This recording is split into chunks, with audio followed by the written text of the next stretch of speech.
Joining us now on the Deseret First Credit Union hotline is ESPN play-by-play specialist. He is a man of many trades. His name is Adim Amin. Adam, nice to have you back on the show. Gentlemen, it's good to hear your voices.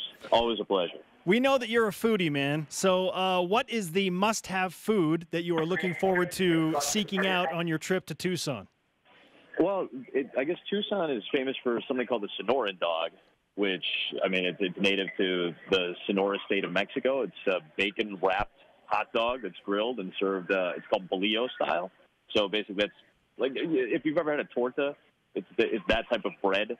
And, you just dress the heck out of it, and supposedly it's delicious, and there's like 200 or some places in Tucson to get one. So that's probably going to be first time. It's ironic enough that the last time I talked to you guys, I think it was about hot dogs. So that's right. Very good. That's right. You're the hot dog guy, yeah, for sure. This is a full circle moment, yeah. Well, it's very exciting. College football's back. Had a couple games last week, full slate this week. You're on the call for BYU in Arizona on ESPN. What type of game do you expect Saturday night in Tucson? I think, as explosive as Arizona was last season, they're also dealing with a new coordinator and a very talented one at that, Noel Mazzoni, and obviously Kevin Sumlin comes in with a very good pedigree offensively, but I still think there's a lot of question marks. Arizona's dealing with a really banged-up offensive line. I think there are some question marks on their defense. They're going to be without one of their starters, and Scotty Young at safety, who's suspended for the opening game. So I think, I know you guys have a lot of questions about what to expect on your side of things. I think Arizona's kind of feeling the same thing. I'm sure those folks in Tucson still expect to win a game like this opener on Saturday night. But all of that being said, I think both of these teams kind of go in with maybe more questions than answers. I don't know if that's a fair assessment. We'll find out more over the course of the next couple of days as we talk to Kalani and we talk to Kevin Sumlin, and we'll figure all that out together. But I think there is a little bit of a mirror image on both sides here with teams trying to still figure things out. And I know that's a common practice. That's a common occurrence when you're this early in a season. You've yet to play a game and you've gone through a coaching transition like Arizona has, or you're going through a quarterback change and going back to somebody you're familiar with and going through an OC change like BYU is. But I think there are some questions on both sides. ESPN's Adim Amin with us on BYU Sports Nation. Now, typically, when BYU and Arizona have opened up the season against each other, it has been a low-scoring affair. In 2006, it was a game-winning field goal. In 2007, a 20-7 win for BYU in Provo. And then rewind a couple of years ago, and BYU wins on a game-winning field goal, 18-16, at the University of Phoenix Stadium. So if we were going to pinpoint points, Adam, how much of an output do you expect from these two transitioning offenses with a bunch of new staff members on both sides?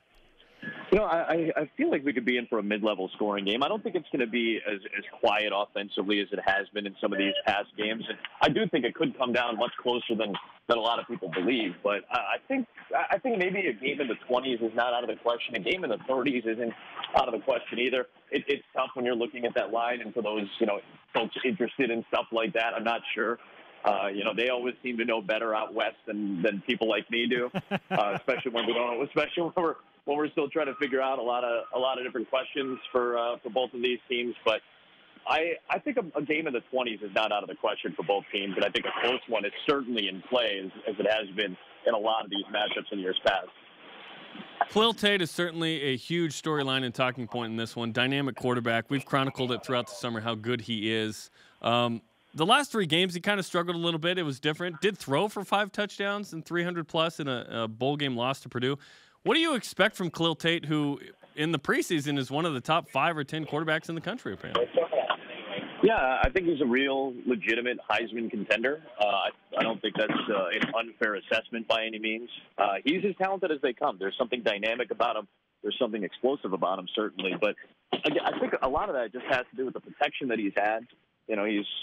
Those questions on the offensive line loom pretty large. That's one of the biggest storylines coming out of Tucson right now is, are they going to be able to protect Khalil Tate against what is typically, historically, and I think, again, this year, a very strong and large defensive line for BYU. So I think that question mark is going to be there throughout the game on Saturday, and that's certainly something we're going to keep an eye on.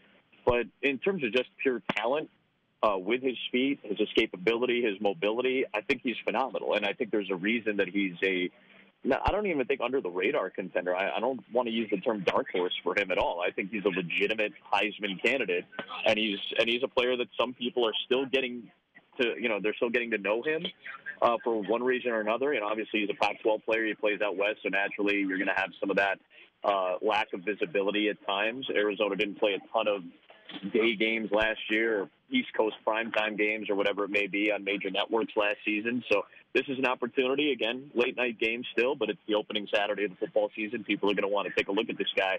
I agree with you in the sense that, with those struggles that he had late last year on the road at Oregon, on the road at Arizona State, I think there is a book out there on him for Pac-12 teams, and I think defensive coordinators have spent a lot more time looking at tape of Khalil Tate, trying to figure out how to stop him. But I think a lot of the issues, if he has any issues on Saturday, are going to have a lot to do with the offensive line just being a little bit more patchwork than I'm sure Kevin Sumlin would like.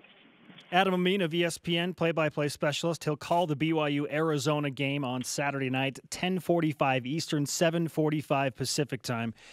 Adam, a 4-9 season, understandably, massively affected expectations for BYU fans. And other than a few blue-goggled folks out there, I think people are kind of holding on, hoping that BYU can, yes, win, but be competitive for sure with Arizona. How would you measure success? What would count as a success for BYU against Arizona in Tucson? I think what you guys talked about, just, setting a level of expectation. It's hard coming off a 4-9 season. And just thinking about the promise the year before, when you're coming off a 9-win season in Kalani's first year, the expectation level is much higher.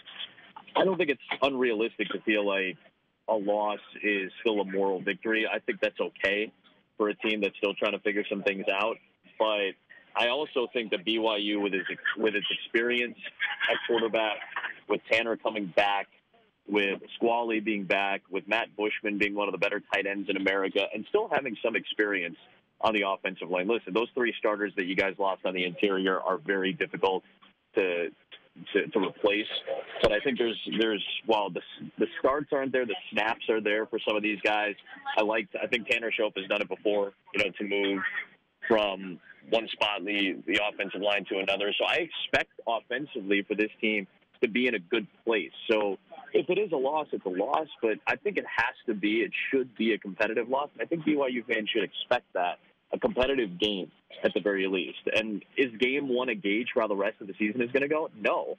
I don't think a loss to Arizona means that you're not going to be competitive against Washington. I don't think a loss to Arizona means you're not going to be competitive against Boise State or any of the other, highly touted teams that you're going to see this year. It's always a difficult schedule.